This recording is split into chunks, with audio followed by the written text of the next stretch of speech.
Estes são os 4 textos do Novo Testamento onde o clangor de uma trombeta anuncia a vinda de Jesus. O texto de Coríntios qualifica esta trombeta de última, como podem observar. Assim sendo, depois dela não pode haver outra trombeta anunciando a vinda de Jesus, de outra maneira o Espírito de Deus não a caracterizaria de última. Por isso, todas estas trombetas descrevem a vinda de Jesus, de perspectivas diferentes. O objetivo de hoje é explicar porque que a trombeta de Coríntios é qualificada de última. Mas primeiramente temos que estabelecer que o texto de Coríntios trata da volta de Jesus. O texto de Coríntios não afirma explicitamente que Jesus volta ao ressoar da última trombeta, ao contrário dos outros 3 textos. Porém, o versículo 52 revela que a última trombeta marca o momento da ressurreição dos crentes. E quando é que a ressurreição dos crentes acontece? Alguns versículos mais atrás, no verso 22 a 23, o texto sagrado revela que os crentes ressuscitarão na vinda de Jesus. Porque, assim como todos morrem em Adão, assim também todos serão vivificados em Cristo. Mas cada um por sua ordem. Cristo, as primícias, depois, os que são de Cristo, na sua vinda. Aqui está, os crentes ressuscitarão na vinda de Cristo. Por isso, a última trombeta anuncia a vinda de Jesus e é por causa da vinda dele que os crentes ressuscitam. Por que a trombeta é designada de última? Primeiro temos que observar o significado deste adjetivo alguns versículos antes. Os versos 24 a 26 descrevem a necessidade de todos os inimigos de Cristo serem destruídos.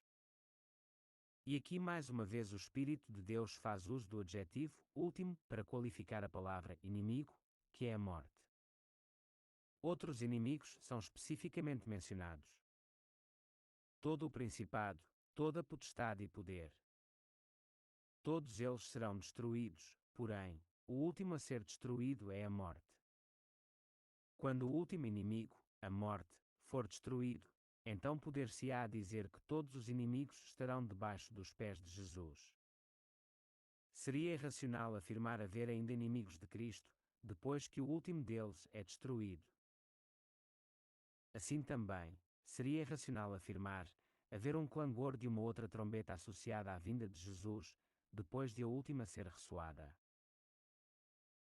Quando o Espírito de Deus caracteriza a trombeta de última, é porque ele quer deixar claro que depois dela, nenhuma outra trombeta será ressoada, em conexão com a vinda de Jesus. Concluímos, portanto, que não haverá outra trombeta associada à vinda de Jesus, depois da última. Esta também é a interpretação literal e natural do texto. Além disso, a última trombeta e o último inimigo estão inerentemente associados um ao outro. O versículo 54 cita uma profecia do Antigo Testamento. Tragada foi a morte na vitória. Esta é uma profecia de Isaías 25:8, declarada ao reino de Judá, onde se lê: Aniquilará a morte para sempre, e assim enxugará o Senhor Deus as lágrimas de todos os rostos, e tirará o opróbrio do seu povo de toda a terra, porque o Senhor o disse. O versículo 54 assume esta profecia como cumprida, ao ressoar da última trombeta, quando o corpo físico dos crentes é ressuscitado e transformado.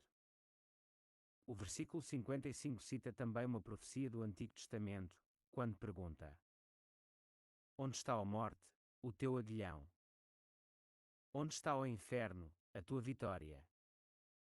Esta é uma profecia de Oséias que diz: Eu os remirei da mão do inferno, e os resgatarei da morte. Onde estão, ó morte, as tuas pragas? Onde está o inferno, a tua perdição? O texto sagrado assume que o cumprimento desta profecia declarada ao reino de Israel dá-se ao ressoar da última trombeta, quando o corpo físico dos crentes é ressuscitado e transformado. Consequentemente, os crentes aqui ressuscitados incluem também os fiéis do Antigo Testamento. O apóstolo de Cristo louva a Deus por isso, quando diz no versículo 57: mas graças a Deus que nos dá a vitória por nosso Senhor Jesus Cristo. Deste modo ele assume o cumprimento da profecia do versículo 26, onde ele profetizou que a morte é o último inimigo a ser destruído. Por 3 vezes a palavra morte é citada, e por 3 vezes a vitória sobre ela é declarada. É ao ressoar da última trombeta que o último inimigo é destruído. É exatamente por isso que a trombeta é qualificada de última. A última trombeta de Apocalipse confirma que todos os inimigos de Cristo são destruídos na sua volta, conforme se lê no capítulo 11, verso 15. O 7º anjo tocou a trombeta, e houve no céu grandes vozes, dizendo: O reino do mundo se tornou de nosso Senhor e do seu Cristo, e ele reinará pelos séculos dos séculos. Quando a trombeta é ressoada, Jesus subjuga o mundo inteiro à sua autoridade e justiça, de modo absoluto e definitivo. Deste modo, Jesus, na sua vinda, destrói não somente as autoridades e governos deste mundo, mas também os principados, potestades e poderes espirituais por trás deles, porque Jesus passa a reinar para todo sempre. Logo em seguida, os mortos e os vivos, que não têm a salvação de Jesus, são destruídos, conforme o versículo 18 que diz: Chegou, porém, a tua ira, e o tempo determinado para serem julgados os mortos, e para destruir os que destroem a terra. Estes últimos são os vivos. Ao mesmo tempo, a morte, o último inimigo, é destruído, pois o povo de Deus recebe o seu galardão, tanto profetas, como os santos e aos que temem o nome de Jesus. Se o povo de Deus recebe aqui o seu galardão, é porque eles ao mesmo tempo ressuscitam dos mortos. Essa ressurreição inclui também os crentes do Antigo Testamento, representados nesta passagem pelos profetas. Constatamos, portanto, nesta passagem de Apocalipse, a destruição de todos os inimigos de Cristo. E tudo isto acontece ao ressoar da 7ª e última trombeta deste livro. Isto é um paralelo extraordinário com o texto de 1 Coríntios 15. Desta maneira fica demonstrado que não poderá haver nenhuma outra trombeta associada à vinda de Jesus, depois que a trombeta de Coríntios é ressoada.